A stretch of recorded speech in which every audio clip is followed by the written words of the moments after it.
Assalamualaikum viewers, this is Afaq Azam and you are watching my YouTube channel Afaq Azam Official। तो viewers, आज हम जिस prepositional word का use करेंगे वो है हमारे पास अंडर। तो सबसे पहले तो मैंने आपको बताया था कि जो इसका फर्स्ट रूल है बिल्कुल ही जो हमारे पास ऑन था उसके बिल्कुल ही अपोजिट है। जब किसी दो चीज़ों का कांटेक्ट होता है तो उसमें जब हम फर्स्ट वाली को शो करते हैं, ऊपर वाली को शो करते हैं, उसे हम उसके लिए हम यूज़ करते हैं ऑन। जब हम नीचे वाली को शो करते हैं तो उसके लिए हम शो करते हैं अंडर। तो इसमें जो पहला रूल है मैंने आपको बता तो दिया है, लेकिन मैं आपको समझा देता हूँ।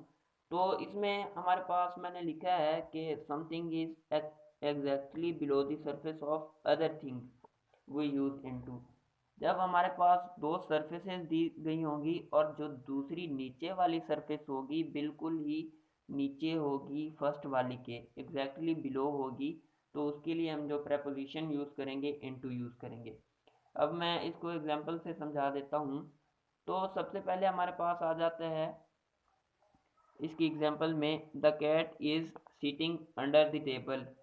यानी एक हमारे पास है बिल्ली, दूसरी है हमारे पास टेबल। जब हमने इस टेबल के नीचे को शो करना चाहा तो उसके लिए हमने लगाया प्रेपोजिशन अंडर। यानी जब हमने बात की जो बिल्ली है वो टेबल के नीचे है, तो बेसिकली हमने फर्स्ट वाली को बिलो बात करने की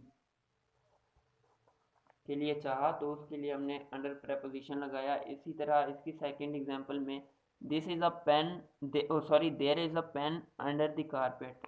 यानी जो कालीन के नीचे जो पेन है उसको जब हमने शो करने के लिए इस्तेमाल किया वो है हमारे पास प्रेपोजिशन अंडर।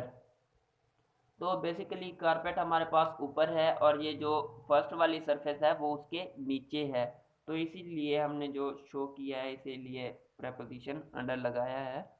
तो जब हम इसके सेकंड रूल की बात करते हैं तो जो हमारे पास प्रेपोजिशन अंडर है वो जो ये सेंस देते हैं इन प्रोसेस ऑफ।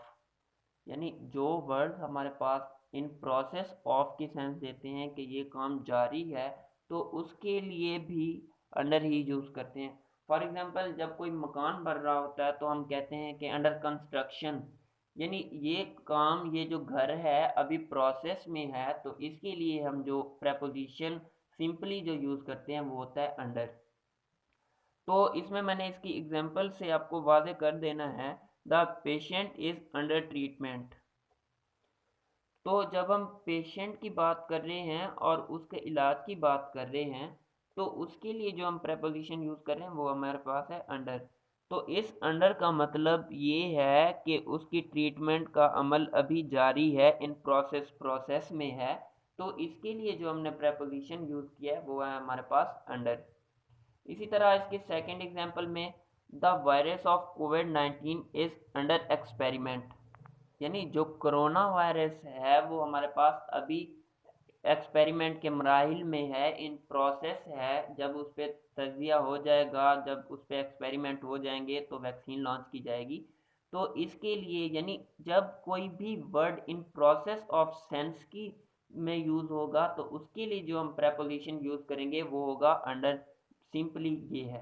तो अब हम इसका थर्ड रूल देखते हैं कि जब हमारे पास किसी भी वर्ड्स में, किसी भी सेंटेंस में जब ये हमारे पास तीन वर्ड आ जाएंगे, सॉरी चार वर्ड आ जाएंगे, तो उसके लिए भी हम जो प्रेपोजिशन यूज़ करेंगे वो यूज़ करेंगे अंडर।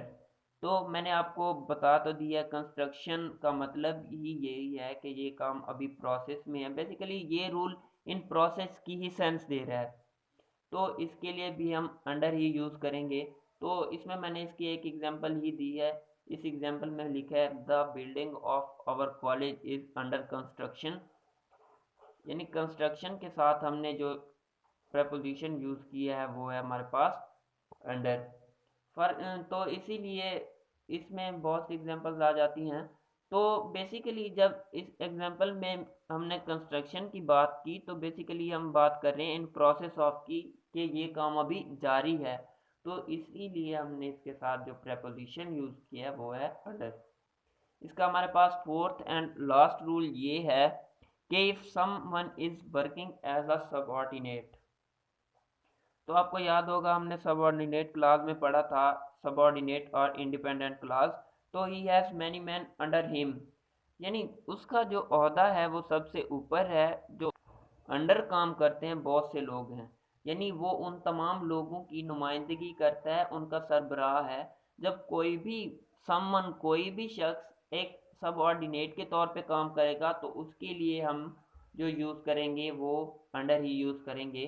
तो इसीलिए हमने इधर जो प्रेपोजिशन है अंडर यूज़ किया। उम्मीद करता हूँ आपको आज का टॉपिक समझ आ गया होगा। Thanks for watching.